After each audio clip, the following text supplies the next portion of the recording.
Dwi'n hoffi siarad Cymraeg. Mae siarad Cymraeg... Helo, siwmai, a chroeso i gyfres newydd sbon ar sut i greu adloniant byw i blant yn y Gymraeg, achos ni gyd yn gwybod mae siarad Cymraeg fel magic. Gyda fi, Martyn Geraint.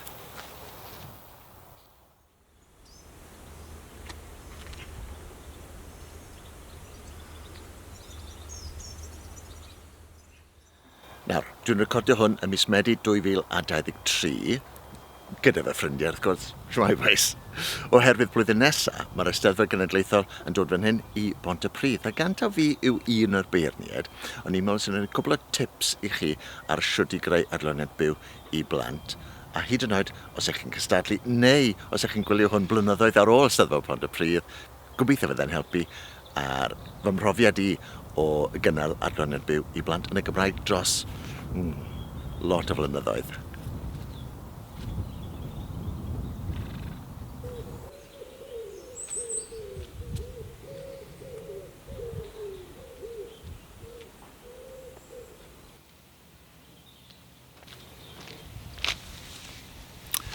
Ond fe gychwynnau heddiw gyda bach o hanes a sut ddes i fod yn greu adloniant i blant.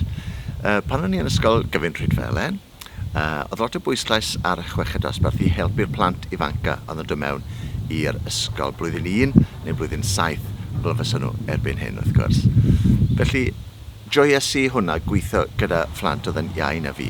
Wedyn nes i'r coleg i ddysgu fod yn athro, a dwi'n meddwl bod hwnna yn help mawr, cefndir addysgiadol, gwybod sydd wedi trin dosbarth y blant ac yn y blaen. O'n i wastad yn licio chwerthin gyda'r plant a gweld gwyn ar eu gwynebau nhw, falle'n fwy na'r gwaith dysgu i hun. Yna, un o'r jobsys cyntaf oedd cyflwyno cyfres dyledu i blant o'r enw Pen a Chynffon, achos trawn ni yn coleg, o'n i'n cwbl o fandiau pop. A cerddoriaeth o'n i eisiau gwneud mwy na dim byd i ddweud y gwir. Ond oedd y bandiau yna yn dda gyda phlant hefyd, oedd y plant yn licio beth o'n i'n gwneud, oedd cwbl o gyneuon dyn ni, oedd yn eitha catchy ag symudiadau yn nhw. Wedyn, ar ôl coleg, y gyfres gyntaf yn y teledu, yr ail job ges i oedd gweithio mewn theatr ieuenctid, theatr mewn addysg, TIE, lawr yn Sir Benfro, o'r enw Cwrgl.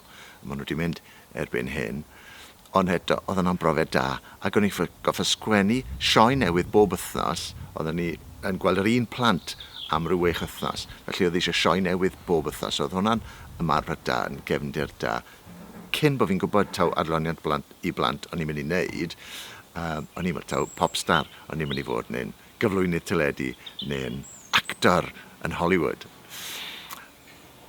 Yna, tua diwedd yr 80au, ges i alwad gan rhywun o S4C i wneud cwbl o sioeau byw yn sioe Llanelwedd, tua 88-89. So dyna'r sioeau byw cyntaf ar ben fy hun nes i, a dwi'n cofio be nes i, just oedd piano gen i, o'n i'n canu, a rhywsut nes i...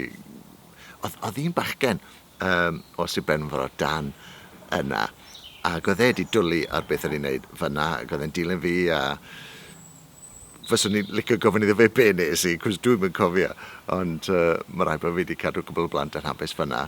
Ond yn 1991, yn Steddfod yr Urdd Ton yr Efail, dyna pryd nhw wedi oedd popeth i mi, i ddweud y gwir. Eto, S4C nath ofyn i fi wneud cyfres o sioeau byw yn eu pabell nhw yn yr wythnos, a gweithio sy'n galed i greu 6 sioe gwahanol.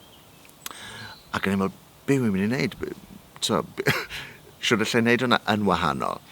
A be nes i oedd dewis straeon oedd yn bodoli'n barod, rhai adnabyddus fel y crocodile anferthol gan Roald Dahl, a rhai llai adnabyddus oedd llyfr gan mam o straeon y brodyr Grimm. A mae rai o'r straeon yna yn eitha grim i ddweud y gwir, gyda hanesion eitha tywyll. So, ni'n eisiau mynd yn rhy bell lawr fyna, ond oedd y syniadau yn arbennig o dda. Felly, 1991, 6 sioe, Steddfod yr Urdd, a eto, rhywbeth arall fyswn ni'n cynghori yw chi byth yn gwybod pwy sy'n y gynulleidfa, achos oedd yna ferch fach 3 blwydd oed, di dod i weld y sioe di Llun, di Mawrth, di Mercher. Doedd ei mam i ddim yn dod i'r Eisteddfod ar y dydd Iau, ond oedd y ferch yma adre eisiau gweld yn sioe nesaf, a'i mam hi oedd cynnyrchydd yn Esbyrreg, a dyna siwd ges i job cyflwyno slot meithrin a Plan y Plant bach am ryw 15 mlynedd ar ôl hynny. Felly mae sioe byw yn bwysig ac yn gallu arwain at, wel, fywyd newydd. Ac unwaith sylweddolais i o taw adloniant plant o'n i'n mynd i wneud, o'n i eisiau bod y gorau wedi, o'n i eisiau dysgu sut i jyglo, sut i droi platiau, math yna beth. Dim yn dda iawn, ond wy'n gredwr mawr bod chi'n gwneud pytiau bach yn enwedig dyddi yma. Falle bod plant methu canolbwyntio am rhy hir oherwydd yr holl diganau, be maen nhw'n gwylio ar dyledu, be maen nhw'n gwylio ar YouTube, be maen nhw'n gwylio ar eu ffôns ac yn y blaen. So wy'n gredwr mawr bod eisiau rhywbeth newydd bob 2 funud, bob 5 munud, pethau gweledol, a pethau rhyngweithiol, mae hwnna yn oll bwysig.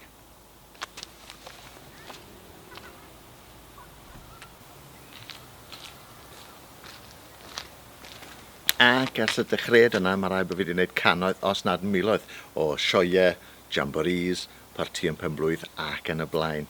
Ond mae pethau dal yn esblygu, dal yn datblygu, wi dal yn trio meddwl am syniadau newydd. Ond yn y bennod nesaf, na i drio dweud wrthych chi beth oedd y meddylfryd tu ôl i greu'r gyfres gyntaf yna nôl yn Hon o'r Efail yn 91. Ond tan hynny, well i mi orffen gyda hwyl fawr am y tro. Hwyl fawr! Mae siarad Cymraeg fel magic. Mae siarad Cymraeg yn agor drws i fyd, llawn hyd i ni.